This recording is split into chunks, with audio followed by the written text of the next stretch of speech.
तो इन्हीं महाराज प्रियव्रत के वंश में आगे महाराज अग्निद्र हुए, उनके पुत्र हुए महाराज नाभि। उनके कोई संतान नहीं हुई। संतान की कामना से उन्होंने यज्ञ पुरुष भगवान की आराधना की और भगवान उनकी आराधना से प्रसन्न हुए। अपने मंगलमय रूप से उस यज्ञशाला में भगवान ने सबको दर्शन देकर कृतार्थ किया। भगवान ने कहा, मांगो, क्या मांगते हो, क्या चाहते हो, तुम्हारे मन का मनोरथ मैं अवश्य पूर्ण करूंगा। अब जो ऋषि ऋत्विज वहां बैठे थे उन्होंने भगवान की स्तुति करनी आरंभ की। कहा कि प्रभु, ये जो आपका प्राकट्य इस यज्ञशाला में हुआ है, कभी कहीं कोई ये ना समझ ले कि हमारी आराधना से आप प्रसन्न हुए हैं। आप तो अपने स्वभाव से सदा ही प्रसन्न रहने वाले हैं। और जिस प्रकार कोई तत्वज्ञ महापुरुष केवल जीव की दुर्दशा का विचार करके उसके पास चला जाता है, उसके उद्धार का प्रयास करता है, प्रयत्न करता है, उसको सदुपदेश देकर सन्मार्ग पर चलाता है, ऐसे ही प्रभु आप करुणा निधान हैं। हम दीनहीनों की दुर्दशा देखकर बस दयावश आप हमारे पास में आ गए हैं। यद्यपि बड़ी सुंदर आराधना महाराज नाभि ने की, यज्ञ पुरुष भगवान का आराधन किया, भगवान प्रकट हुए, पर क्या कह रहे हैं? बोले नहीं प्रभु, आप हमारी किसी पूजा आराधना से प्रसन्न नहीं हुए। कोई आपकी पूजा आराधना कर ही नहीं सकता। जो करेगा वो अपूर्ण ही होगी। मैंने सदा ही आपसे कहा, जीव अपूर्ण है, उसके द्वारा किया गया प्रत्येक साधन भी अपूर्ण ही होता है, और अपूर्ण से पूर्ण की प्राप्ति नहीं होती। अपूर्ण साधन से, अपूर्ण सामर्थ्य से पूर्ण की प्राप्ति कैसे होगी? इसीलिए पूर्व भी एक बार चर्चा हुई थी तो मैंने आपको कहा था, ये जो भगवान का नाम हमारी जिह्वा पर आता है, ये भगवान की विशुद्ध कृपा है। तभी श्री महाप्रभु कह रहे हैं, यत्तन नाम स्फुरति महिमा एश वृंदावन से। महाप्रभु कह रहे हैं, हमारे में ऐसी योग्यता कहां से आई कि आपका वो परम पावन नाम हमारी जिह्वा पर आए। आपसे पूछा था ना मैंने कि नाम प्राकृत है कि अप्राकृत है? आपने उत्तर दिया था अप्राकृत है। ये देह प्राकृत है कि अप्राकृत है? प्राकृत है। मन बुद्धि प्राकृत है कि अप्राकृत है? प्राकृत है। इसकी पहुंच कैसे होगी भगवान के नाम तक? ये नहीं पहुंचता है भगवान के नाम तक। गुरु की कृपा से भगवत कृपा का अवतरण होता है जीव पर। इसी को कहते हैं देव द्वार से कृपा का अवतरित होना।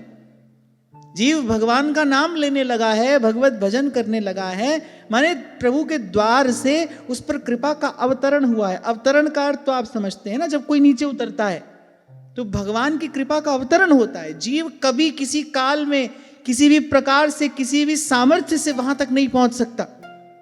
इसी बात का विचार करके तो महाराज कह रहे हैं वाणी में, तुद पावे ता नाम जपावे सुख तेरा दिता लिए, सुख तेरा दिता लिए। सेवक जी महाराज कह रहे ना, हरिवंश कृपा हरिवंश कहें, हरिवंश कृपा हरिवंश कहें। इसलिए जब जब भगवान का नाम जिह्वा पर आए, तब तब अपने ऊपर अवतरित होती भगवत कृपा का विचार करना चाहिए। इससे क्या होगा? इससे भजन भाव में दृढ़ता होगी, श्रद्धा विश्वास रूपी संपत्ति की अभिवृद्धि होगी। श्री स्वामी सत्यानंद जी महाराज अमृतवाणी में एक बड़ी सुंदर बात कहते हैं। कहते राम नाम आराधिए। नाम का आराधन कैसे करिए? करिए भीतर भरिए भाव, देव दया अवतरण का धार चौगुना चाव।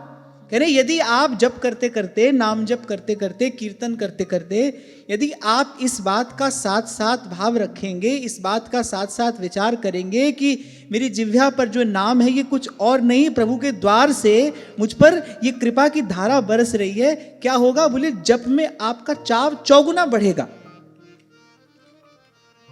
जो अंबुज के पात में पात पात में पात, त्यो संतन की बात में बात बात में बात। संतों ने सारा जो खजाना था वहां तक पहुंचने का मार्ग अपने शब्दों में छिपा कर रख दिया है।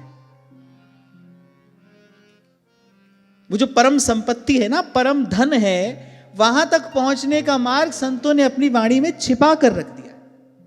आपने अगर कभी देखा हो, टीवी पर तो देखा ही होगा कि राजा लोग अपना खजाना जहां छिपा कर रखते थे ना, तो उसका कागज पर एक नक्शा बना देते थे।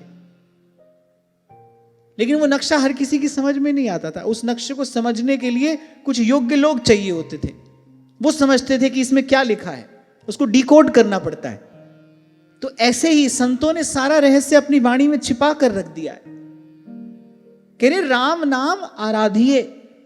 कैसे? कह रहे भीतर भर ये भाव, इस भाव में भरकर नाम जप करने के लिए बैठो, इस भाव में भरकर प्रभु के नाम का कीर्तन करने के लिए बैठो कि देव दया अवतरण का धार चौगुना चाव।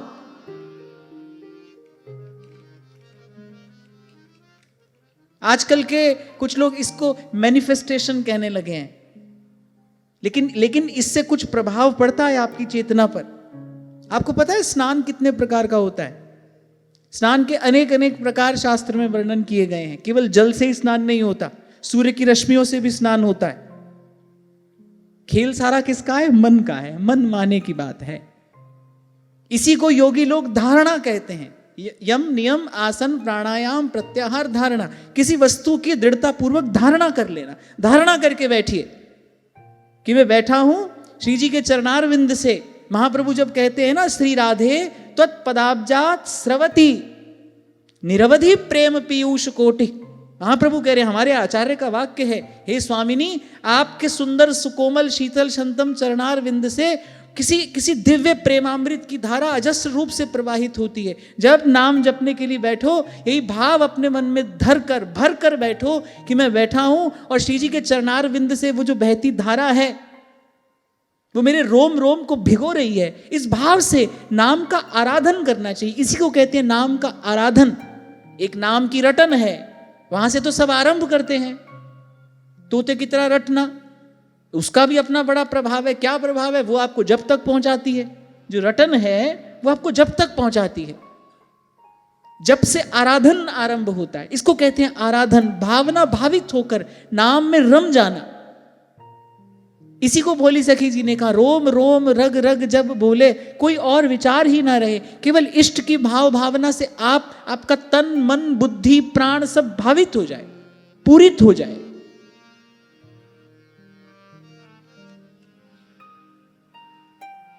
जो आप हम करते हैं ना, ऐसे उठते बैठते चलते फिरते नाम जप किया, कभी मन लगा कभी नहीं लगा, ऐसा नहीं है कि उसका कोई प्रसाद नहीं मिलेगा। उसका भी प्रसाद है। नाम जपत मंगल दिसि दसमु। नाम से तो मंगल ही मंगल है, कल्याण ही कल्याण है। पर इस प्रकार यदि नाम का आराधन किया जाए तो नाम बड़ी शीघ्र ही नामी के स्वरूप की स्वभाव की अनुभूति कराने में समर्थ है। यहां कहने का तात्पर्य यह है। ये 4 पंक्तियां याद रख लेना। राम नाम आराधिए भीतर भर ये भाव, देव दया अवतरण का धार चौगुना चाव। बड़ी अद्भुत बात कही है महाराज ने। फिर आगे कहा, यथा वृक्ष हो बीज से जल रज ऋतु संयोग, पाकर विकसे क्रम से त्यों मंत्र से योग। फिर ये नाम आत्मा का परमात्मा से योग कराने वाला है, मिलन कराने वाला है। तो खैर हम ये बात कह रहे थे, भाई ये नाम अपराकृत है। हमारी जिह्वा पर जो नाम आ रहा है, यत्तन नाम स्फुरति महिमाएश वृंदावन से। यहां आचार्य के कहने का तात्पर्य है कि ये जो मैं नाम जप रहा हूं, इसमें मेरा कोई सामर्थ्य नहीं है। मैं तो यहां तक पहुंच ही नहीं सकता। मैं कहां मैला कुचैला जीव, और आपका नाम ऐसा नाम निरंजन होवे, ऐसा नाम निरंजन होवे, ऐसा नाम निरंजन होवे, ऐसा नाम निरंजन होवे। और मैं आपको एक बात बताऊं, कभी कभी साधक पहुंचता है एक ऐसी स्थिति में जहां जाकर उसको अनुभव होता है कि ध्यान ही स्नान है। आरंभ में तो क्या होता है ना, कोई कहता है आप स्नान करके ध्यान में बैठो, ऐसे ही कहा जाता है ना, बोले स्नान करके फिर ध्यान में बैठना। लेकिन फिर कभी कभी कोई वहां पहुंचता है जहां जाकर लगता है कि बस ये ध्यान ही स्नान है, इस ध्यान से ही सब पाप धुलते हैं। पल भर का ऐसा भजन कि भारे पाप भगाए, यही जीव को शुद्ध बुद्ध मुक्त करने वाला है, तृप्त करने वाला है। ऐसा ध्यान, ऐसे भीतर भर ये भाव, और यही सत्य है, यही सत्य है। तभी तो संत कहते हैं माला जपूं न कर जपूं, मुख से कहूं न राम। कहने का तात्पर्य क्या है? बोले हम कह ही नहीं सकते। सुमिरन मेरा हरि करे, अरे ये तो उसने मुझे याद किया तो मैं उसको याद कर रहा हूं। संत के कहने का तात्पर्य यही है, अरे प्रभु ने मुझे याद किया है तो मैं प्रभु को याद कर रहा हूं, प्रभु ने मेरा सुमिरन किया है तो मैं प्रभु का सुमिरन कर रहा हूं। हम जो करते हैं वो तो प्रभु द्वारा की गई कृपा रूपी क्रिया की प्रतिक्रिया है, वो तो एक्शन का रिएक्शन है। इसीलिए श्रीमद् वल्लभाचार्य महाप्रभु कहते हैं भाई मूल में क्या है? कृष्ण की कृपा है, पुष्टि, अनुग्रह। इसके बिना जीव का निस्तार नहीं हो सकता। इसीलिए संत कह रहे हैं कि लेखे गणित न छुट्टिए, खिड़खिड़ पुल्लनहार, बख्शनहारा बख्श दे नानक पार उतार। जो तिस पावे नानका, कागा हंस करे, उसकी कृपा की बात है। तो यहां यही ऋत्विजों ने कहा, बोले प्रभु ये जो आप अपने इस अत्यंत दिव्य मंगलमय स्वरूप से हमको दर्शन दे रहे हैं ना, कोई ये ना समझे कि हमारी आराधना से आप प्रसन्न हुए हैं, फिर तो आप साधन साध्य हो जाएंगे। बोले नहीं नहीं, हमारी आराधना से आप प्रसन्न नहीं हुए, आप तो प्रसन्न रहते ही हैं। अब कोई कहे भगवान प्रसन्न हो गए, अब क्या पहले अप्रसन्न थे जो प्रसन्न हो गए? नहीं, भगवान तो सदा ही प्रसन्न रहते हैं। नेक हूं ना रिस के हूं, भूले हूं ना होत सखी, रहत प्रसन्न सदा ही मुख हासी है।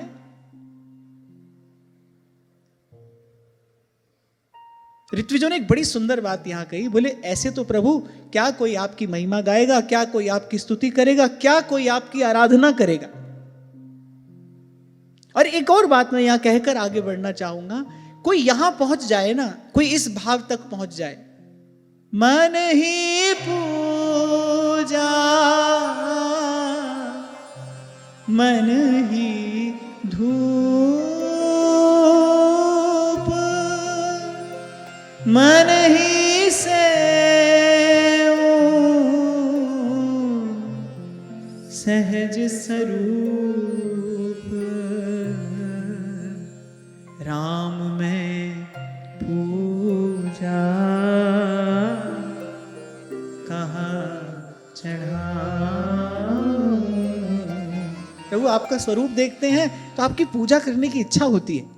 आपका ऐसा मंगलमय पावन पवित्र ये स्वरूप है, इसको देखते हैं तो आपकी पूजा करने की इच्छा होती है। पर अपनी ओर देखते हैं, कौन जतन कर तुमको रिझाऊं, कौन जतन कर तुमको रिझाऊं। वस्तुतः क्या होता है, जब भगवान के स्वरूप का प्रकाश होता है ना, उसी प्रकाश में जीव को अपने स्वरूप का भी दर्शन होता है। उससे पहले नहीं होता। उससे पहले तो जीव को लगता है कि कर लूंगा, कुछ ना कुछ कर लूंगा, करता रहूंगा। ये जो कर लूंगा, कर सकता हूं, ये सब लगा रहता है। ये जो अभिमान है, सूक्ष्म अभिमान जो है जीव का, ये बना रहता है। लेकिन जैसे ही भगवान अपने स्वरूप का प्रकाश करते हैं, ध्रुव जी के सामने भगवान के स्वरूप का प्रकाश हुआ। अब सोचते तो थे जब भगवान मिलेंगे तो ये कहूंगा, वो कहूंगा, ऐसे प्रार्थना करूंगा, ऐसे पूजा करूंगा। लेकिन जब भगवान के स्वरूप का प्रकाश हुआ, अब ध्रुव जी को लगा भाई क्या बोले, हम तो कुछ बोल भी नहीं पा रहे, क्या कहें, इनके लिए क्या कहा जाए, कैसे इनकी पूजा की जाए। लेकिन पूजा करने की इच्छा भी होती है। फिर भगवान ही कृपा करते हैं, फिर भगवान ही वो योग्यता सामर्थ्य देते हैं। श्री ध्रुवदास जी नित्य विहार का दर्शन कर रहे हैं। अब नित्य विहार का दर्शन करके रोम रोम में वो रस उमड़ घुमड़ रहा है। अब उस लीला का गान करने की इच्छा हो रही है। अब दर्शन तो कर रहे हैं लेकिन गान नहीं कर पा रहे। फिर छटपटाए, श्री जी ने कृपा की और कहा बानी भई जो चाहत कियो, जो चाहत तो को सब दियो। बस उसके बाद गान करने लगे। तो वो जो गान किया उसके मूल में क्या है? उसके मूल में श्री जी की कृपा ही तो है, उसकी उनकी कृपा हुई तो गान किया ना। ऐसे ही जब प्रभु के स्वरूप का प्रकाश होता है तब समझ में आता है भाई क्या कर सकते हैं हम। उन्हीं के स्वरूप के प्रकाश में अपना दर्शन होता है, अपने स्वरूप का अनुभव होता है, और फिर अपने आप को देखकर संत कहते हैं न जानामि योगम जपम नैव पूजा। इस पंक्ति का अर्थ समझ गए ना? बोले न जानामि योगम जपम नैव पूजाम, हम तो क्या कर सकते हैं, न तो हम सदा सर्वदा शंभु तुभ्यम, बस केवल आपको हाथ जोड़कर प्रणाम कर सकते हैं। और वस्तुतः जीव की सामर्थ्य भी बस केवल इतनी है, प्रभु के नाम का स्मरण करे, प्रभु की लीला का चिंतन करे, प्रभु के गुण का गान करे, और बार बार बार बार बार बार प्रभु को प्रणाम करे। कृष्ण जिनका नाम है, वृंदावन जिनका धाम है, ऐसे श्री भगवान को बारंबार प्रणाम है, बारंबार प्रणाम। और बड़ी सुंदर साधना है ये प्रणाम की साधना। फिर प्रणाम करते करते क्या होता है, प्रणाम करते करते कोई गहन गंभीर मौन तक पहुंचता है। प्रणाम करते करते फिर वो गहन गंभीर मौन तक पहुंचता है, क्योंकि प्रणाम समर्पण की मुद्रा है ना, इस क्रिया की एक प्रतिक्रिया होती है। सहज भी आप किसी को भाव से प्रणाम करो तो आशीर्वाद मिलता है कि नहीं, शुभकामना मिलती है ना। जब भगवान को प्रणाम किया जाता है, जब अनंत भगवान को जीव भाव में भरकर प्रणाम करता है, फिर कृपा का अवतरण होता है। सारा साधन है किस लिए? कर्तापन छुड़ाने के लिए ही तो है। जब मैं था तब हरि नहीं, और जब हरि हैं मैं नहीं। तो भगवान का स्वरूप का जब प्रकाश होता है, इच्छा तो होती है भगवान के स्वरूप की कुछ पूजा अर्चना करें, कुछ लाल लड़ाएं, इनको दुलराएं। पर जब जीव अपनी ओर देखता है तो उसको यही कहना पड़ता है, मुंह से भया न होएगा साहिब करता मोर, देत लेत है आपकी पलटू पलटू सो। तभी परम संत श्री मलुकदास जी महाराज कहते हैं, माला जपूं न कर जपूं, मुख से कहूं न राम। आप देखो, जो सतत निरंतर भजन में लगा है वो कहते नहीं भाई हम भजन नहीं करते, भजन हम कर ही नहीं सकते। सुमिरन मेरा हरि करे, मैं पायो विश्राम मलुका, मैं पायो विश्राम। अरे एक बात बताओ, कुछ भी काम करते करते किसी को आराम मिल सकता है? आराम किस मुद्रा को कहते हैं? जब कोई काम नहीं होता तभी तो आराम होता है। काम करते करते कैसे आराम हो सकता है? जब तक आप कुछ कर रहे हो तब तक वो वृंदावन विश्राम कैसे मिलेगा? वो जो विश्राम की अवस्था है, जिस अवस्था को विश्राम कहते हैं, वो कब मिलता है? वो इसी प्रकार मिलता है, सुमिरन मेरा हरि करे। तभी गोपियां कहती हैं, भज सखे भव किंकरी स्मनो जल रुहाननम चारुदर्शय। भज सके। अब मूड बुद्धि कोई होगा ना, अब कहेगा देखो कितने अभिमानी हैं, देखो अपने आप को कितने सिद्ध समझ रहे हैं, कह रहे सुमिरन मेरा हरि करे। चलो श्री मलुकदास जी महाराज तो फिर भी ऐसा कह रहे हैं, वो कबीर जी तो दो पग और आगे निकल जाते हैं। भला भया मेरी माला टूटी, मैं राम भजन से छूटी। ये तो बेचारे ये तो कह रहे हैं मेरा भजन सुमिरन हरि कर रहा है। कबीर तो कह रहे हैं मेरे सर से टली बला, वो मेरे सर से टली बला, मेरे सर से टली बला। ये कौन सी बला टली है? पिछली बार चर्चा की थी हमने। ये कर्तापन की बला है, और यही जन्म जन्म से लगी है जीव को। और जब तक ये बला टलती नहीं तब तक जीव को चैन नहीं मिलता। तभी आरंभ करते हैं कबीर कहां से, भला भया मेरी माला टूटी। अरे मेरा भला तो अब हुआ है,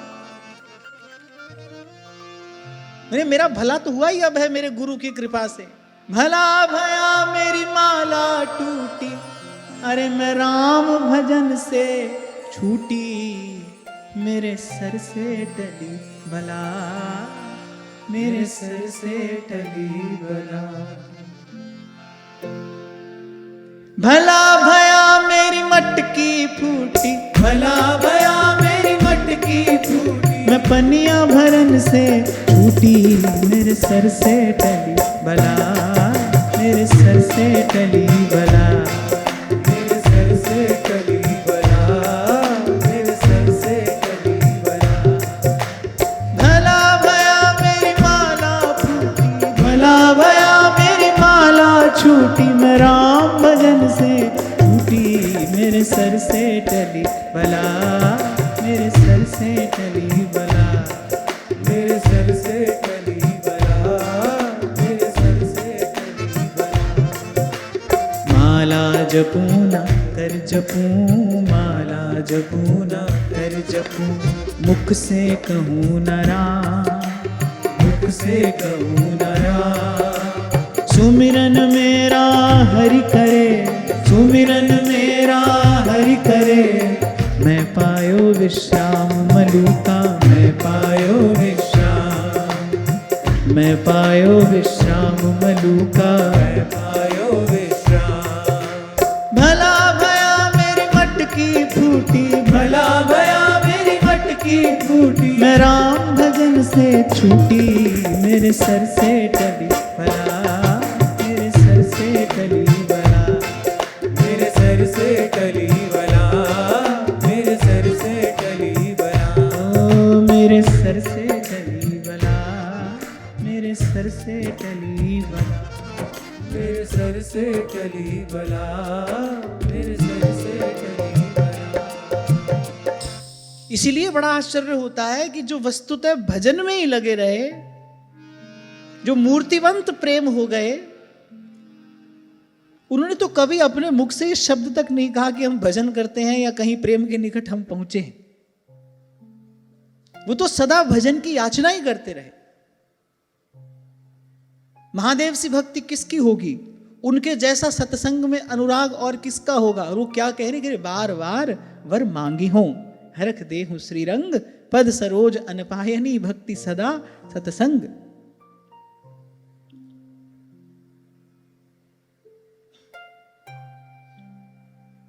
तो जब करिए, ध्यान करिए, भजन करिए, सुमिरन करिए, कीर्तन करिए, पर इस भाव से, भीतर भर ये भाव प्रभु करा रहे हैं। और जब जो कार्य प्रभु ही करा रहे हैं, जो कार्य प्रभु ही करा रहे हैं, प्रभु की कृपा से ही हम कर रहे हैं, उसके बदले में हम क्या याचना करें, उसके बदले में हम क्या याचना करें, उसके बदले में हम क्या मांगे। प्रभु ने ही कराया है। अरे प्रभु ने कराया है, यही उनकी बड़ी कृपा है।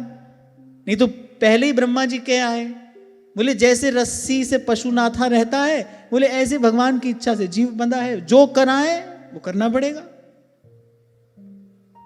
तभी आपको कई बार कहता हूं, भाई शुभ कर्म करते हो, भगवान का धन्यवाद करो, भगवान आपसे ये करा रहे हैं। कहीं और धक्का खा रहे होते, कहीं और किसी चक्की में पिस रहे होते, और जाने कब तक पिसते रहते। तो भगवान की कितनी बड़ी कृपा अवतरित हुई है हम पर, प्रभु ने हमको सत्कर्म में लगाया है। इसके बदले कुछ मांगना, जांचना, ये तो बहुत बुरी बात है। इसके बदले तो भाव में भरकर प्रभु का धन्यवाद करना चाहिए। प्रभु आपने मुझे चयन किया, मेरा चयन किया आपने, आपकी कृपा है तो मैं ये कर पा रहा हूं। और आप मेरी बात को ऐसे केवल सुन के छोड़ नहीं देना, इस बात को आप साथ ले जाना, इसका चिंतन करना। प्रभु की कृपा नहीं होती, कहीं किसी प्रकार से कोई शुभ कर्म, शुभ विचार, शुभ संकल्प जीवन में नहीं आता। कहां किस गर्त में पड़े होते, किस चक्की में पिस रहे होते, कहां धक्का खा रहे होते।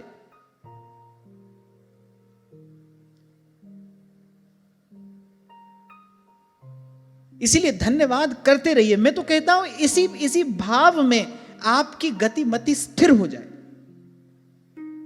संतों ने ऐसा ही जीवन जिया। कल मैंने आपसे कहा था ना कि उन्होंने कभी भी भगवान के विधान को बदलने का प्रयास नहीं किया। भगवान की कृपा से वो भगवान के विधान में सुखी रहे, आनंद में रहे। तेरा पाना मीठा लागे। पहली बात महाराज कहते हैं जो कुछ वरते सब तेरा पाना, और फिर कहते हैं तेरा पाना मीठा लागे। पहले जो हो रहा है वो आपकी इच्छा से हो रहा है और आपकी इच्छा में अच्छा ही है सब। दो बात। पहली बात, जो कुछ हो रहा है प्रभु आपकी इच्छा से हो रहा है और आपकी इच्छा में सब अच्छा ही है, आपकी इच्छा से सब अच्छा ही है। और मुझे तो नहीं लगता भाई इसके अतिरिक्त किसी और तरीके से जीवन में सुख शांति आ सकता है। कहीं जीव को विश्राम का अनुभव इसके अतिरिक्त किसी और प्रकार से हो सकता है, मुझे तो नहीं लगता।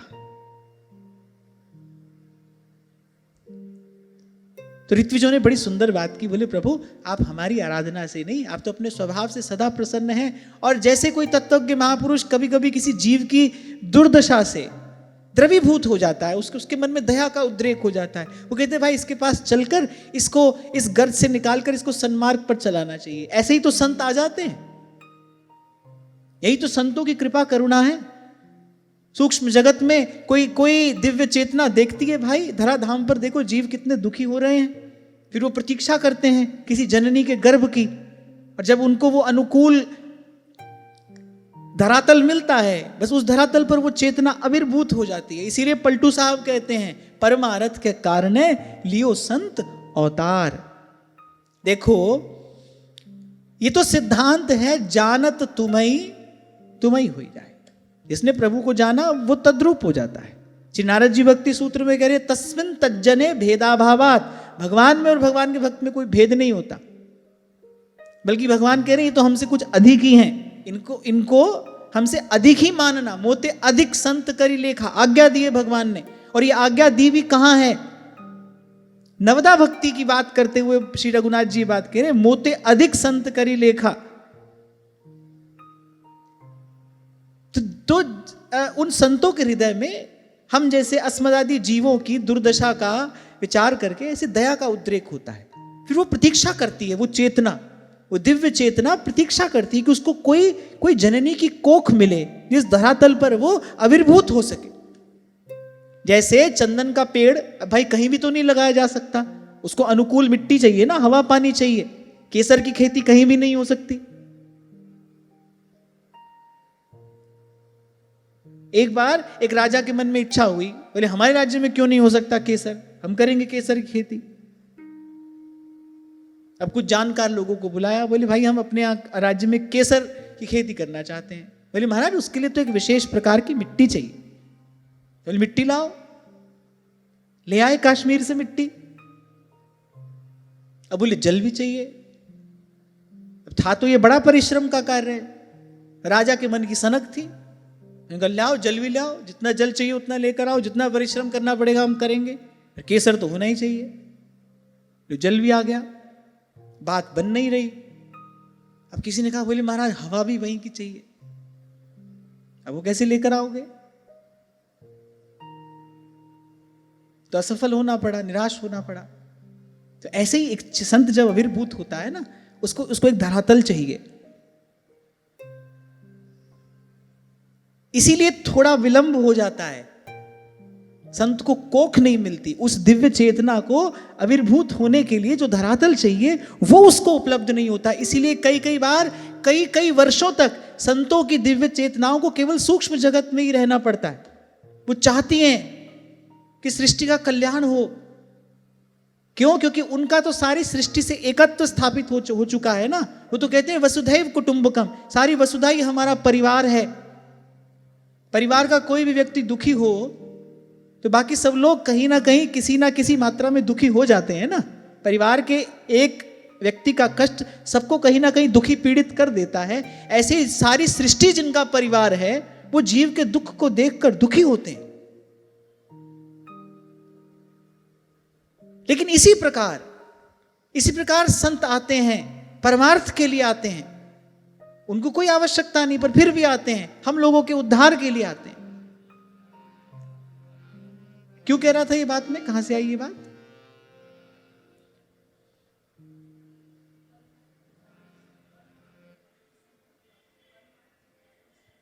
ये बात आई कहां से बताना पड़ेगा, तभी आगे चलूंगा मैं।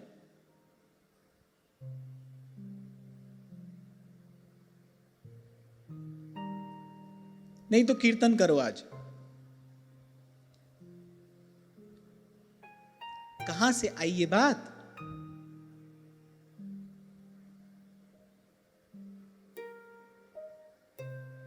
नहीं पता।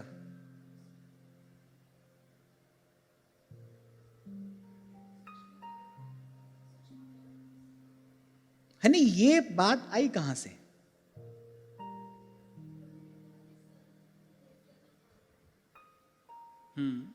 और पीछे जाओ थोड़ा, फोकस।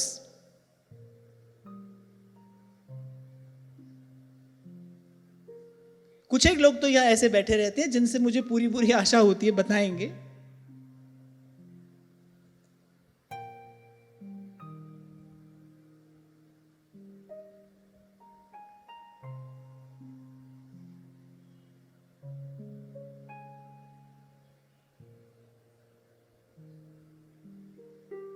नहीं पता। वाह। अब मैं पूछता हूं, यहां सब बैठे क्या कर रहे हैं? बोले आपको सुन रहे हैं। क्या सुन रहे हैं ये पता नहीं। बड़ा आश्चर्य है।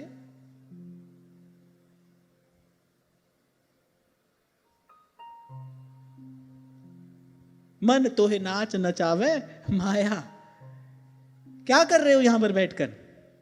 इसलिए पूछा मैंने कि बताओगे नहीं तो मैं आगे नहीं चलूंगा। आपने कहा सुन रहे हैं। क्या सुन रहे हो? कथा सुन रहे हो कि कहानी सुन रहे हो ये बताओ।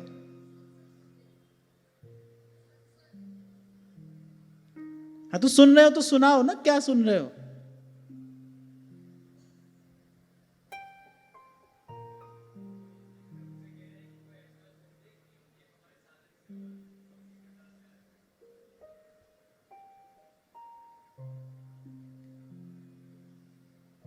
चलो आज तो मैं आगे बढ़ जाता हूं, पर इसके बाद ये फ्लाइंग आती रहेगी कभी कभी बीच में। सावधान होकर बैठा करो। अरे आप अपने जीवन की सबसे अमूल्य वस्तु दे रहे हो आप। और सबसे अमूल्य वस्तु क्या है? जीवन ही दे रहे हो। समय ही जीवन है। आप सब कह रहे हैं कि हम सुन रहे हैं यहां बैठकर। क्या सुन रहे हैं ये पता नहीं। मैं क्या कह रहा हूं पता नहीं किसी को। सब खोए हैं, पता नहीं कहां खोए हैं। एसी बंद कराओ भाई, बढ़िया नींद आती है यहां पर बैठकर। चलो एक बार भगवान का नाम लो। श्रीमन नारायण नारायण श्रीमन नारायण नारायण नारायण श्रीमन नारायण नारायण श्रीमन नारायण नारायण नारायण श्रीमन नारायण नारायण श्रीमन नारायण नारायण नारायण श्रीमन नारायण नारायण श्रीमन नारायण नारायण नारायण भजमन नारायण नारायण नारायण भजमन नारायण नारायण नारायण भजमन नारायण नारायण नारायण भजमन नारायण नारायण नारायण श्रीमन नारायण नारायण श्रीमन नारायण नारायण नारायण श्रीमन नारायण नारायण श्रीमन नारायण नारायण नारायण। मैंने सोचा था जो बताएगा उसको इनाम दूंगा।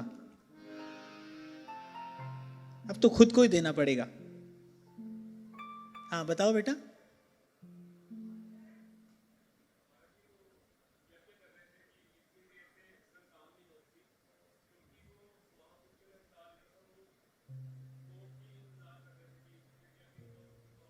ये तो आपने ही बनाई कहानी, बैठ जाओ। चलो मैं बता देता हूं। ये बात यहां से आई थी कि जो तत्वज्ञ महापुरुष हैं, अस्मदादि जीवों की दुर्दशा का विचार करके वो उन जीवों को सन्मार्ग पर लाने के लिए स्वयं ही उनके पास आ जाते हैं। यहां से ये बात आरंभ हुई थी। इसीलिए भगवान ने कहा मोते अधिक संत कर लेखा। जीव की दुर्दशा का विचार करके संतों के हृदय में करुणा का उद्रेक होता है, इसीलिए भगवान से भी अधिक है। परंतु जब तक किसी संत की दिव्य चेतना को कोई धरातल नहीं मिलता, तब तक उस चेतना को सूक्ष्म जगत में प्रतीक्षा करनी पड़ती है। ये बात हो रही थी, यही हो रही थी ना, यही हो रही थी।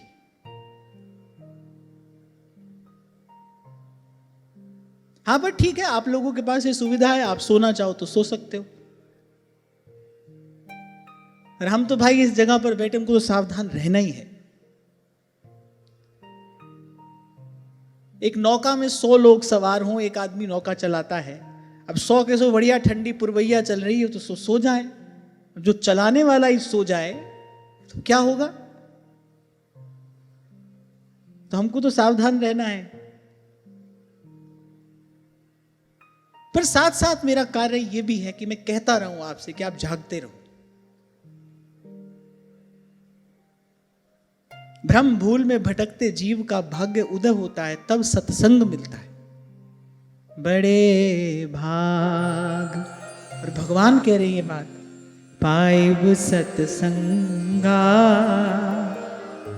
बिनहि प्रयास हो ही भव भंगा, बड़े भाग। तो ऋत्विजों ने कहा प्रभु आप प्रकट हो गए, आप अपनी कृपा से हमारे सन्मुख आविर्भूत हुए हैं। यद्यपि आपकी महिमा का गान कोई नहीं कर सकता, वेद भी नेति नेति कहकर मौन हो जाते हैं, फिर भी कोई भोला भक्त सीधे सरल भाव से पत्रम पुष्पम फलम तोयम, बोले प्रेम में भरकर कैसे भी शब्दों से आपकी स्तुति करता हुआ, बोले सामान्य जल, तुलसी दल, हरी दूर्वा, ऐसी साधारण सामग्री से भी आपकी पूजा करे, बोले उससे भी प्रभु आप प्रसन्न हो जाते हैं। और प्रसन्न ही नहीं, तृप्त हो जाते हैं, संतुष्ट हो जाते हैं। तभी श्री ध्रुवदास जी कह रहे हैं, हित ध्रुव निरखत नेक नहीं वैभवता की ओर, रंच प्रेम में अपनपो हारत नवल किशोर। इसीलिए कुछ दिन पहले मैंने आपसे कहा था भाई, सोने चांदी के थाल की आवश्यकता नहीं है श्री जी को भोग लगाने के लिए। और ये तो वृंदावन धाम है, यहां तो हमने अपनी आंख से देखा है, संत लोग फलमनियां करते और ऐसे ही किसी तरु लता के पत्र को लेकर एक सीख उसमें लगाकर उसका दोना बनाकर ठाकुर जी को भोग लगाते।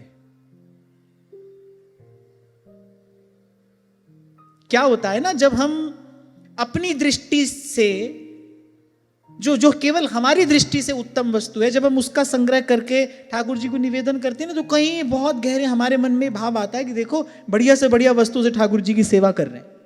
अब वो भाई हमारी बुद्धि से ही तो बढ़िया घटिया है, प्रभु की दृष्टि में ना बढ़िया है ना घटिया है। अरे प्रभु की दृष्टि में छोड़ो, एक तत्वज्ञ महापुरुष की दृष्टि में भी पंचभूत सोना है, वही मिट्टी का बर्तन भी वही पंचभूत है, उसके लिए तो मिट्टी सोना एक सा है। तो सब बढ़िया घटिया का बवाल हमारी बुद्धि में ही तो है। और मैंने कई बार आपसे कहा भाई, इससे प्रेम भक्ति का कोई लेना देना भी नहीं है। कहे कबीर भक्ति कर पाया और भोले भाव मिले रघुराया। साधो माधो स्यों मन लाई, चतुराई ना चतुर्भुज पाइए, चतुराई ना चतुर्भुज पाइए, साधो माधो स्यों मन लाई, साधो माधो स्यों मन लाई। कोई प्रेम भाव में भर के बोले कैसे भी शब्दों से वो आपकी स्तुति करे। एक बार एक नन्हा सा बालक मंदिर में गया और क ख ग सुना रहा है भगवान को। अब पंडित जी ने पूछा, ये क्या तुम विद्यालय में थोड़ी खड़े हो, कक्षा में खड़े हो क्या पाठ सुना रहे हो? उसने कहा नहीं पंडित जी, सब स्तुतियां इन्हीं से ही तो बनी है, अब स्तुति करनी तो मुझे आती नहीं, तो मैंने ये सब भगवान को सुना दिया, भगवान को जैसी अच्छी लगेगी वैसी स्तुति बना लेंगे। अब प्रसन्न हो तो भगवान इसी भाव से ही प्रसन्न हो जाए। बड़ी बात है, भोले भाव मिले रघुराया। ये जो एक छोटी सी बात समझ में आ जाए कि जब मैं था तब हरि नहीं, जब हरि है मैं ना है। इसलिए इस प्रसंग से ये बड़ी महत्वपूर्ण बात हमारे हाथ में आती है। हम कुछ भी करें पर हम इस बात का विचार सदा करते रहे कि भाई कोई करा रहा है हमसे, जो भी शुभ कार्य, सत्कार्य, पुण्य कार्य हम कर रहे हैं, जो भी सेवा हमारे हिस्से आई है, भाई ये किसी का दिया है, कोई करा रहा है हमसे, हम नहीं कर सकते। ये भाव यदि बना रहा फिर प्रेम प्रवाहित होगा। ध्रुवदास जी ने कहा ना, बोले जल और प्रेम का एक स्वभाव होता है, जहां निवान देखता है, जहां वो ढलान देखता है, बोले उसी ओर बह जाता है। जब इस भाव में आप बने रहेंगे ना, जब दीर्घ काल तक इस भाव का अभ्यास करेंगे, मुझसे भया न होएगा साहिब करता मोह। फिर इस भाव के अभ्यास से एक दैन्यता है, एक विनम्रता है, और वही दैन्य, वही विनम्रता प्रभु को भाता है, सुहाता है। वही भाव प्रभु को प्रिय लगता है। तभी कहा ए दरबार दीन को आदर। हम जितने लोग यहां बैठे हैं, मैं आप हम जितने लोग यहां पर बैठे हैं, और बड़ी ईमानदारी से इसका उत्तर देना, मुझे ना देना, अपने आप को देना। मैं आपसे पूछूं, हम सेवा भजन करते हैं? हाँ हम करते हैं। यही बात सबके मन में आएगी, हाँ भाई थोड़ा करते हैं, घना करते हैं, थोड़ा बहुत सेवा भजन करते हैं। लेकिन ईमानदारी से कोई बिरला ही होता है, बड़भागी होता है, जिसके मन में ये भाव पूर्ण रूपेण स्थिर होता है कि ना मैंने कुछ है किया और ना कुछ करने योग। यदि ध्रुवदास जी 42 लीला के आरंभ में ही ये नहीं कहते सबय अंग गुणहीन हो ताको जतन न कोए, वो जो स्वीकृति है बस यही कृपा का पात्र बना देती है। इधर ध्रुवदास जी ने कहा सबय अंग गुणहीन हो ताको जतन न कोए, करुणामयी की कृपा हुई, कृपा अवतरित हुई। और अगली पंक्ति में ध्रुवदास जी क्या कह रहे हैं, एक किशोरी कृपाते जो कछु होए सो हो। तो बोले भोला भाला भक्त भाव में भरकर जैसी भी आपकी स्तुति कर दे, आपको जो भी कह दे, साधारण से साधारण वस्तु भी आपको निवेदन कर दे, बोले उससे भी आप तृप्त हो जाते हैं, संतुष्ट हो जाते हैं। क्या वस्तु यहां कही गई? बोले सामान्य जल,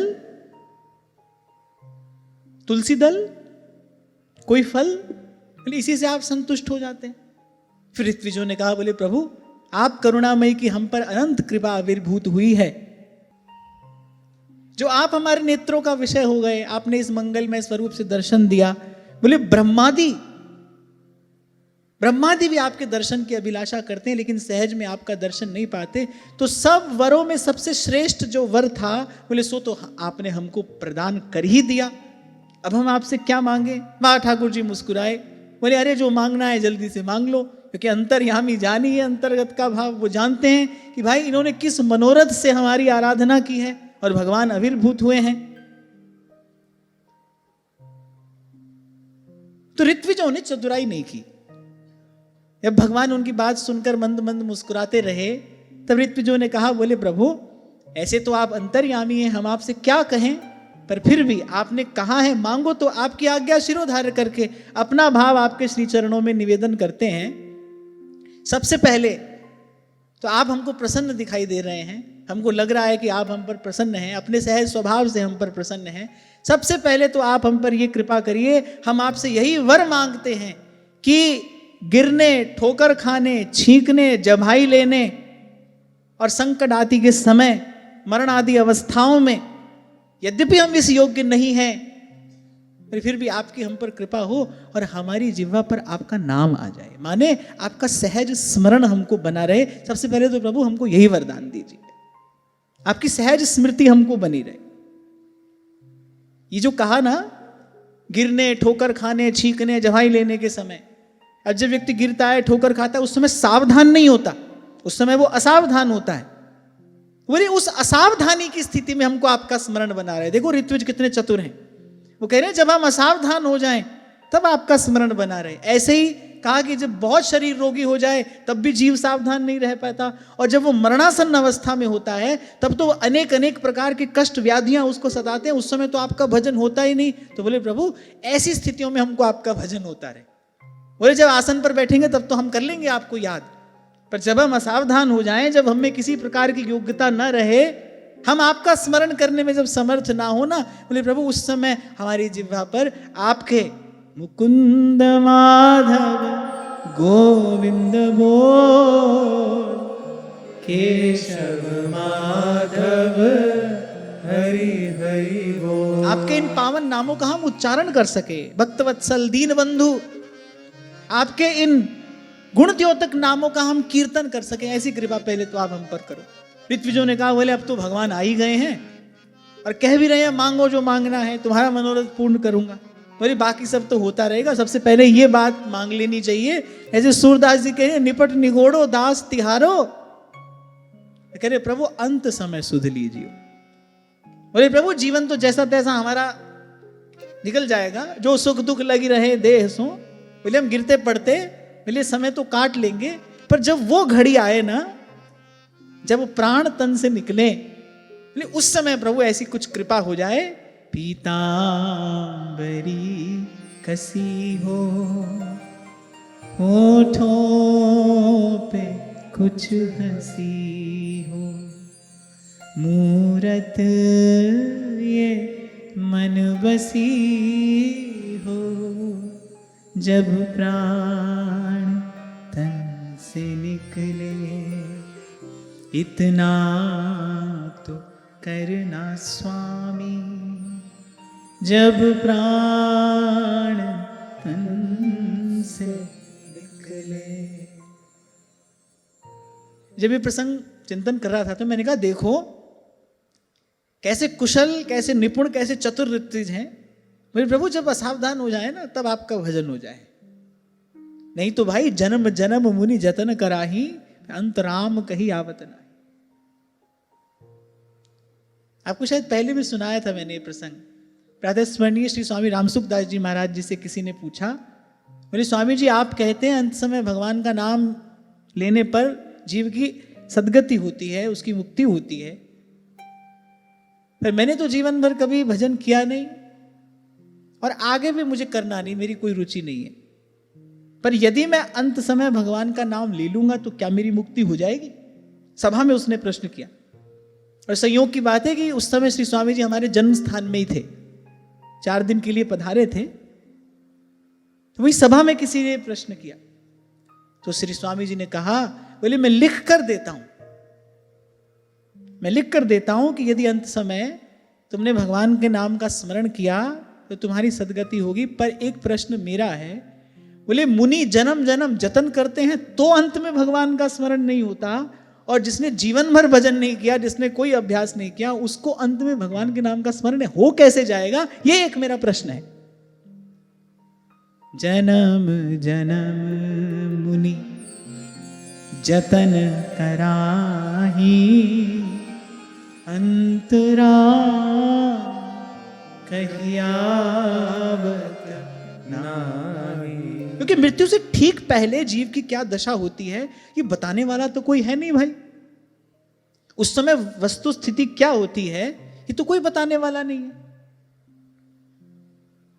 पुराणों में लिखा है कि ऐसी पीड़ा होती है, ऐसा भय लगता है, ऐसे अनेक अनेक स्थानों पर मोह के बंधनों से जीव बंधा होता है, उसकी बड़ी दुर्दशा होती है, सब पुराणों में लिखा है। पर वस्तुतः क्या होता है अपने मुख से तो किसी ने कभी बताया नहीं। लेकिन पुराणों की बात का आदर करके, पुराणों की बात का आदर करके, उसमें श्रद्धा करके संत कहते, बोले प्रभु उस समय जीव असावधान हो जाता है। सुना है उस समय आपका भजन नहीं होता, उस समय आपका स्मरण नहीं होता, आपकी ओर मन की गति नहीं होती। इसलिए प्रभु जब हम असावधान हो जाए ना तब आपका भजन हो जाए। ये वरदान हमको दीजिए कि जब पड़े हो जरा और व्याधि से ग्रस्त जर्जर, अरे उस समय प्रिय नाम तुम्हारा पुकारा करूं। सीधे सीधे ऋत्विजों ने अपने कल्याण का वरदान मांगा। बोले प्रभु अंत में आपका स्मरण हो जाएगा, तुम्हारा कल्याण हो जाएगा। संपन्न नारायण स्मृति। और फिर इसके बाद कहते हैं कि इसके सिवा, यद्यपि ये कहने योग्य तो नहीं है, फिर भी कह रहे हैं। ठाकुर जी मनी मन मुस्कुरा रहे हैं, बोले हाँ कहो, हम इसी की प्रतीक्षा तो कर रहे हैं, इसी के लिए तो तुमने हमारा आराधन किया है। पुत्र प्राप्ति की कामना से ही इस यज्ञ का यजन हुआ था। पर भगवान क्यों प्रकट हुए? उन्होंने मनोरथ से भगवान का आराधन किया है, मनोरथ पूर्ण करने के लिए भगवान क्यों प्रकट हुए, ये रहस्य आप और मैं अगले अध्याय में जानेंगे। पर भगवान प्रकट हुए और फिर ऋत्विजों ने कहा कि प्रभु यद्यपि ये बात कहने योग्य नहीं है, जो ब्रह्मादिकों को भी दुर्लभ है, वो आपका दर्शन रूपी श्रेष्ठ वर आपने हमको प्रदान कर दिया है, आपका दर्शन हमको हो रहा है और हमने आपसे अपने कल्याण का आश्वासन भी ले लिया है। आपने ये वरदान भी हमको प्रदान कर दिया। इसके बाद कोई वस्तु ऐसी है नहीं जो मांगने योग्य है, इसके बाद कुछ मांगने योग्य रह नहीं जाता। पर फिर भी जैसे कोई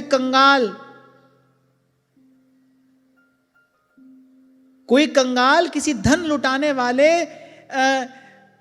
परम उदार के पास पहुंचकर भी उससे भूसा ही मांगे, बोले उसी प्रकार बोले प्रभु हम भी ये राजर्षि नाभि के लिए आपसे एक उत्तम संतान की कामना करते हैं। हमारा ये भाव है कि ये हमारे यजमान हैं और इन्हीं के मनोरथ की पूर्ति के लिए हमने ये यज्ञ किया है, तो आप इन पर कृपा करें।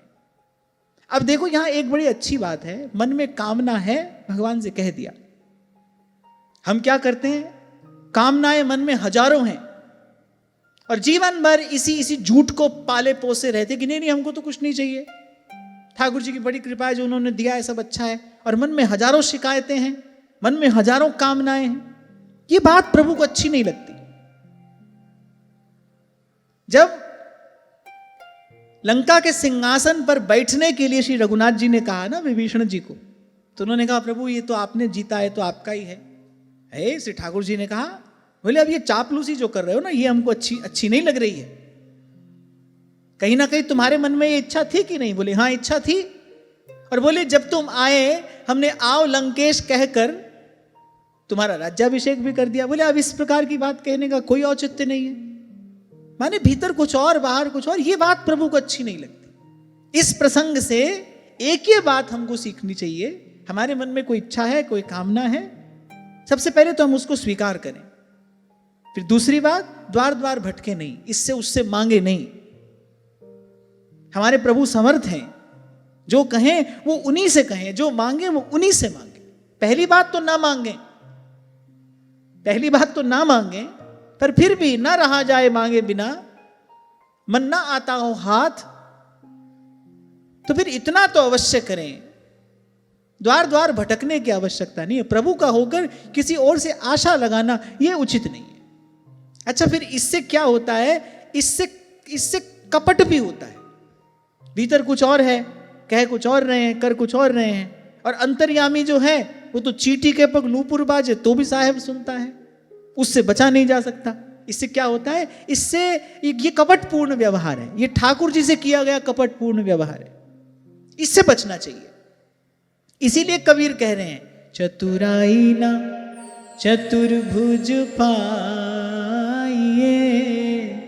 चतुराई ना चतुर्भुज पाइए, साधो माधो स्यो मन लाइए, साधो माधो स्यो मन लाइए।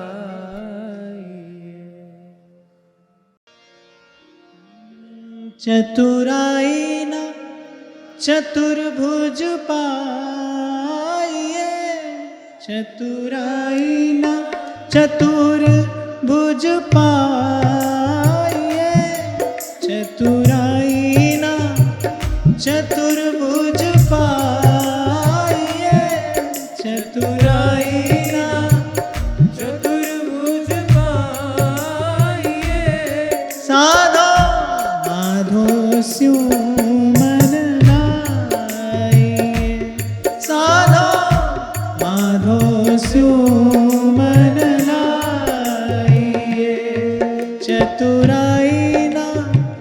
चतुर्भुज पाइए। चतुराई ना चतुर्भुज पाइए। चतुराई ना चतुर्भुज पाइए। चतुराई ना चतुर्भुज पाइए। साधो माधो स्यो मन लाइए। साधो माधो स्यो मन लाइए।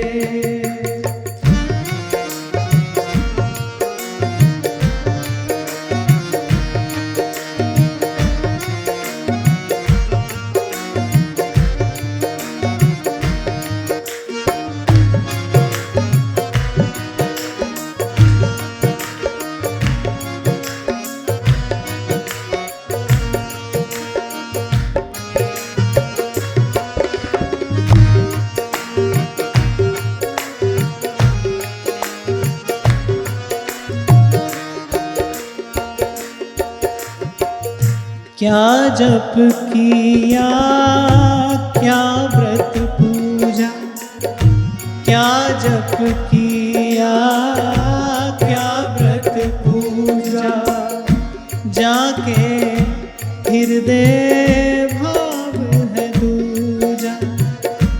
जाके हृदय भाव है दूजा। साधो भूलना जन्म गवाइए। साधो भूलना जन्म गवाइए। चतुराई ना चतुर्भुज पाइए। चतुराई ना चतुर्भुज पाइए। साधो माधो स्यो मन लाइए। साधो माधो स्यो मन लाइए। साधो भूलना जन्म गवाइए। साधो भूलना जन्म गवाइए। साधो भूलना जन्म गवाइए। साधो भूलना जन्म गवाइए। साधो माधो स्यो मन लाइए। साधो माधो सो मन लाइए।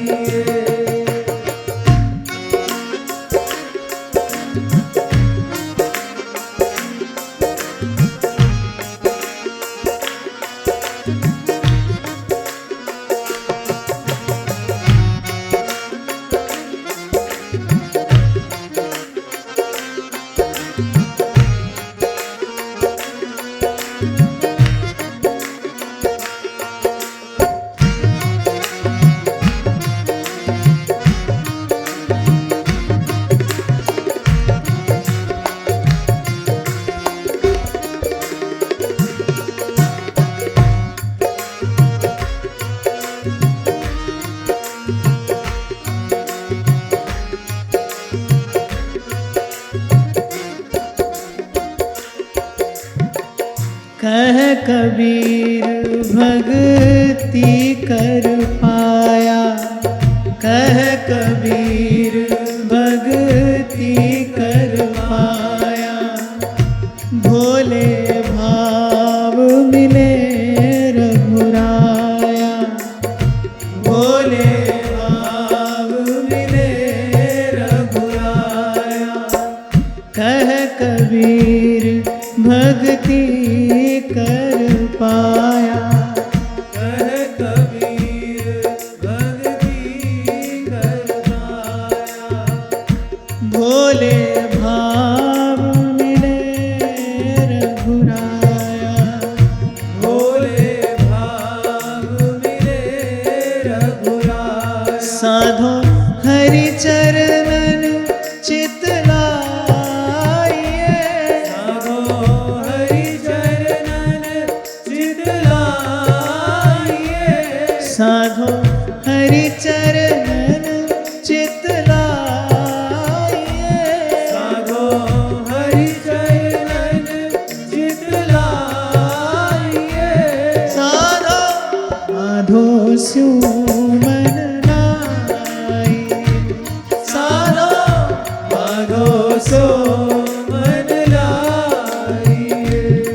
चतुराई न चतुर्भुज पाइए, चतुराई ना चतुर्भुज पाइए, साधो भूल न जन्म गवाइए, साधो भूल ना जन्म गवाइए, साधो हरि चरणन चित लाइए,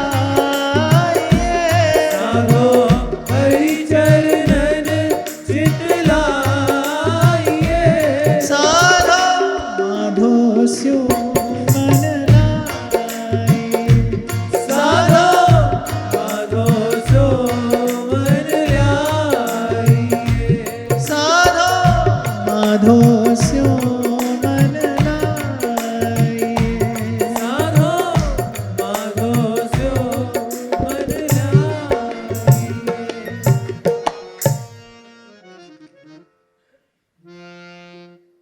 और साथ ही साथ ऋत्विजों ने यह भी कहा, बोले प्रभु आपका दर्शन करके भी ऐसी तुच्छ कामना हमारे मन में है। बोले प्रभु ये भी आपकी माया ही है, यानी आपकी इस माया का पार कौन पा सका है। बोले हम ये जान रहे हैं, मान रहे हैं, आपका दर्शन पाकर भी और ऐसी साधारण वस्तु मांगना, ये वस्तुतः आपका अनादर करने जैसा ही है। पर फिर भी हम मायाबद्ध हैं। इस समय तो हमारे यजमान राजर्षि नाभि को बोले संतान ही अपना परम पुरुषार्थ जान पड़ रही है। सब बात जो कि त्यों कह दी। कहीं ना कहीं सूरदास जी यही बात तो कह रहे हैं, जो हम भले बुरे सो तेरे। हां पर प्रभु है आपके आश्रित, आपके अतिरिक्त हमारा कोई और आश्रय नहीं है, कोई और आधार नहीं है, किसी से हमको कोई आशा नहीं है। जैसे बाईसा कहती है ना, गिरधर मारी अर्जी सुन लो और मानो ना मानो थारी मर्जी। मेरी तो अरज है आपके चरणों में मैंने रख दी, आप मानिए न मानिए आपकी इच्छा, लेकिन कहीं किसी और के द्वार पर नहीं जाएंगे, किसी और के सामने अपना आंचल नहीं फैलाएंगे। मानो न मानो थारी मर्जी। और बस ये भोला भाव प्रभु को अच्छा लगता है, यही प्रभु को रुचता है, यही प्रभु को सुहाता है। और अगर नहीं है हमारे पास तो यही नहीं है। देखता हूं मैं, यही दिखाई पड़ता है। सब कुछ चाहिए, सब प्रकार की कामना है, सब प्रकार की इच्छा है, काम क्रोध लोभ मोह अहंकार सब कुछ तो है, सब कुछ तो है। किसी भी एक द्वंद्व से, किसी भी एक रोग से हम मुक्त नहीं हुए हैं। कह रहे हैं प्रभु आप ही चाहिए।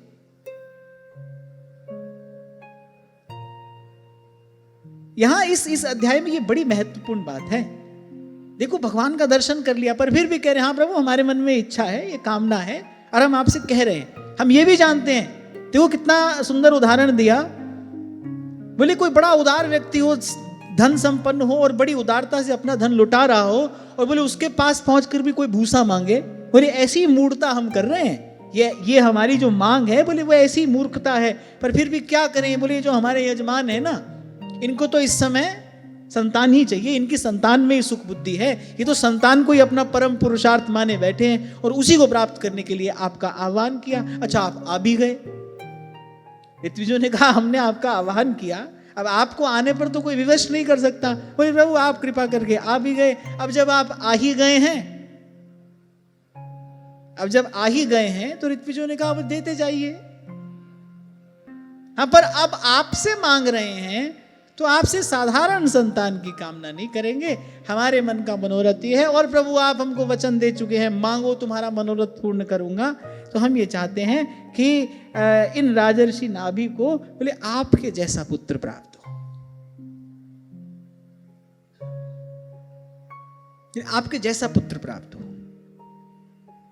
तब भगवान ने कहा अरे बड़े असमंजस में आपने हमको डाल दिया,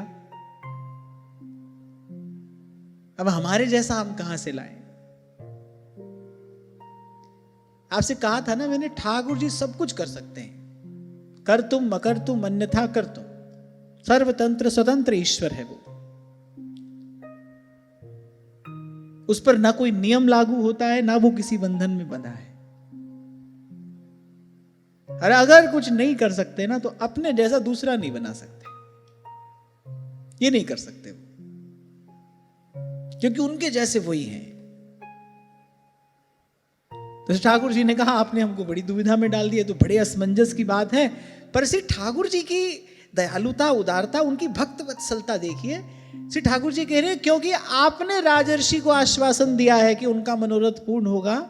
बोले आप सब सत्यवादी महात्मा हैं, तो बोले आपका वचन मैं मिथ्या होने दे नहीं सकता। ठाकुर जी ये नहीं कह रहे, बोले हम दे रहे हैं। बोले ये तो आपने इस राजा को आशीर्वाद दिया है, मैं तो आपका आशीर्वाद सत्य करूंगा, मैं तो उसी को सत्य करने के लिए बाध्य हूं। देखो कैसा भगवान का स्वभाव है, सब आप करते हैं, लेकिन वो जो करने का यश है ना, वो आप अपने भक्तों को देते हैं, वो अपने प्यारे संतों को देते हैं। मैंने तो आपसे कहा ही था भाई, कहीं किसी का आशीर्वाद फलीभूत हो रहा है, उसके मूल में शक्ति तो भगवान की है ना, और भगवान एक है, वो तो कोई दूसरा है नहीं। एक हो हम, वो तो एक ही है। कहीं कोई आशीर्वाद आज तक फलीभूत हुआ या आगे कभी होगा, अरे उसके मूल में शक्ति तो भगवान की है। जिसका भी आशीर्वाद फलीभूत हो रहा है, उसके मूल में है तो भगवान का ही भजन ना, भगवान की शक्ति। पर ये कन्हैया का स्वभाव है, करता वो है, नाम किसी और का होता है। अपने यश का, अपनी कीर्ति का दान प्रभु करते हैं। ये श्री ठाकुर जी अपने प्यारे भक्तों संतों पर न्यौछावर करते हैं। ऐसे कुछ न्यौछावर करके नजर उतारी जाती है ना, ऐसे श्री ठाकुर जी अपनी कीर्ति न्यौछावर करते हैं अपने भक्तों पर। सब वही करते हैं, सब वही करते हैं। नाम होता है उनके भक्तों का, यश होता है उनके प्यारे संतों का, और यही प्रभु की इच्छा है, और इसी में प्रभु सुखी होते हैं।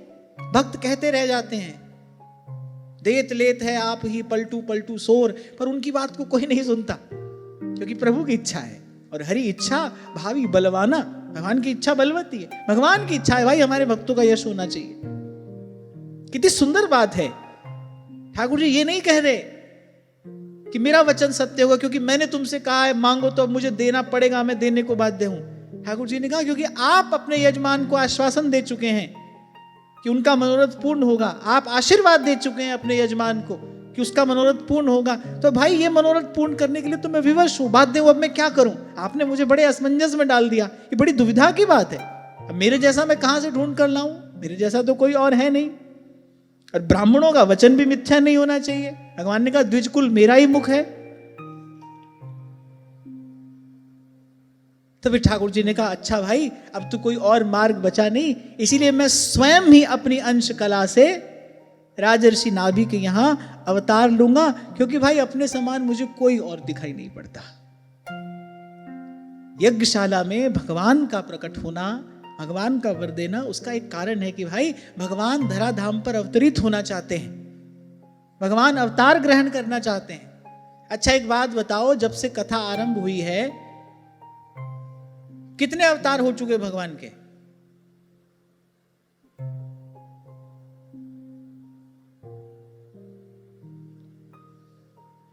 बताओ बताओ। आज तो एक भी प्रश्न का उत्तर नहीं मिला। अच्छा 24 हो चुके? शाबाश। कितने अवतार हो चुके भगवान के? 2 हुए। कौन कौन से?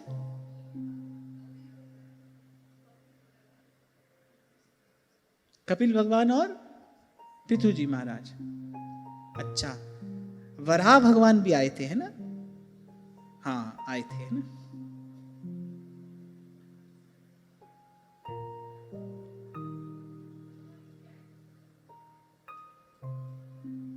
तीन हो गए? सोचो कहीं 4 नहीं हो गए हो। नहीं वो तो अभी आगे होंगे। मैंने कहा अब तक जो कथा हुई उसमें भगवान के कितने अवतार हुए? आज तो महाराज जी ऐसे लग रहा है सब परम हंसों को ही हम कथा सुना रहे हैं। अच्छा चलो कल याद करके आना, थोड़ा विचार कर लेना। अब तक जितनी कथा श्रवण की प्रथम स्कंद से यहां चतुर्थ स्कंद पर्यंत, क्योंकि कल एक और अवतार होगा, तब याद करके आना कि अब तक कितने अवतार हुए भगवान के। ठीक है?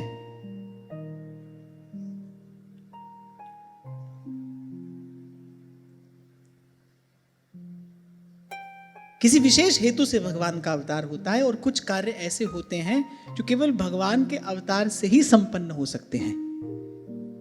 तो भगवान ने वर दिया, भगवान ने आश्वासन दिया कि महाराज नाभि और उनकी धर्मपत्नी महारानी मेरु देवी के गर्भ से दिगंबर सन्यासी और ऊर्ध्वरेता महामुनियों का धर्म प्रकट करने के लिए अपने शुद्ध सत्वमय विग्रह से मैं प्रकट होऊंगा, अपने शुद्ध सत्वमय विग्रह से मैं अवतार लूंगा। और कुछ काल के पश्चात राजर्षि नाभि के यहाँ श्री ऋषभ देव भगवान का प्राकट्य होता है। आज की वार्ता यहीं श्री जी के चरणों में निवेदन करता हूँ। महाराज श्री के चरणों में प्रणाम। आप सबके हृदयस्थ हित प्रभु को नमन।